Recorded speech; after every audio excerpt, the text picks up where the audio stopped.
ఈమెను విధుల్లోంచి తొలగించి వేరే వాళ్ళని అపాయింట్ చేయడం ఇది పద్ధతి కాదని ప్రజలు ఇప్పుడు ప్రజలు కానీ ఇంకొకరు కానీ ఇలా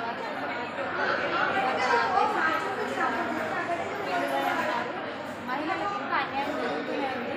ఇలాంటి అన్యాయాలు ఇంకా జరగకూడదు.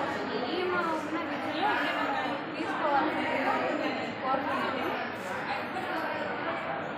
ఇవాళ మేరీ సునీత గారు ఎర్రగుంట్ల గురుకులంలో ఆమె టీచర్గా గత 7 సంవత్సరాల నుంచి అక్కడ విధులు నిర్వహిస్తూ ఉన్నారు.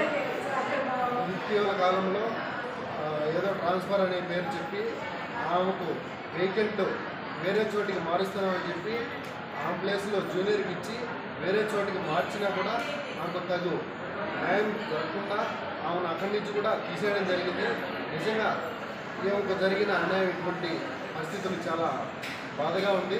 కాబట్టి మేము ఈ విషయాన్ని ఈమె సమస్యను ఉన్నత జిల్లా అధికారుల దృష్టికి, అదేవిధంగా మా అధినేత శ్రీ పవన్ కళ్యాణ్ గారి డిప్యూటీ సీఎం గారి దృష్టికి, అదేవిధంగా ప్రభుత్వం పరంగా మేము ఈమెకు న్యాయం జరిగే విధంగా అన్ని రకాలుగా మేము ఆమెకు తోడు వెన్నంటూ ఉంటామని చెప్పి ఈ సందర్భంగా తెలియజేస్తున్నాం.